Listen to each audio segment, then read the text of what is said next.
மேஷ லக்னத்தை பொறுத்த வரைக்கும் பார்த்தீங்கன்னா 3ங்கிறது யார்? நண்பர்கள், உற்றார் உறவினர்கள், நம்மளுடைய கூட பிறந்தவங்க, பக்கத்தில் இருக்கவங்க, எல்லாமே 3ஆம் இடம். அவரே 6ஆம் அதிபதியாக வரார். 6ன்னு என்னது? கருத்து வேறுபாடு, எதிரி ஸ்தானம், எதிரிகள், ஆக்சுவல் எதிரிகள் என்ன 6ஆம் இடம்.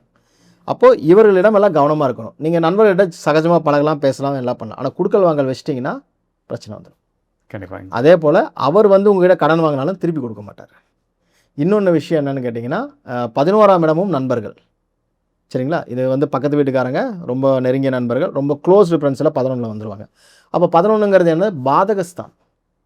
அப்போ பாதகஸ்தானம் யாரோ அவர்களிடம் கவனம் இருக்குது. அப்போ 11ங்கிறது யார்? உங்கள் மேச பொதுவாக 11ங்கிறது யார்? நண்பர்கள் வட்டம் தான். வெளி உலகத்தில் பழகக்கூடிய நண்பர்களிடம் குடுக்கல் வாங்கல் இல்லாமல் இருந்தீங்கன்னா இந்த 11ங்கிறது உங்களுக்கு பெருசாக ஒன்றும் பண்ணாது, ஜாலியாக போயிடும். இல்லைன்னா இது மிகப்பெரிய பிரச்சனையை கொடுக்கும். அதே போல் சித்தப்பா வகை உறவுகள் எதிரிகள் ஆகிடுவாங்க. அது சொல்லலாம், குடுக்கல் வாங்கல் ஆகாது, பொதுவாகவே ஆகாது. என்ன பிரச்சனையாக இருந்தாலும் மேலோட்டமாக போகிற வரைக்கும் ஓகே. ரொம்ப க்ளோஸ்டாக போனீங்கன்னா சித்தப்பாங்கிற உறவு இவர்கள் எதிரியாக மாறுவார்கள். அதே போல் வந்து 11ஆம் இடம் என்பது தான் உங்களுடைய சமூகத்தில் நீங்கள் அனுபவிக்கிற அத்தனை நல்லதும். என்னைக்கெல்லாம் உங்களுக்கு நல்லது சேருதோ இத்தனை பேரும் உங்களுக்கு எதிரி ஆகிடுவாங்க. கவனமாக இருக்கும்.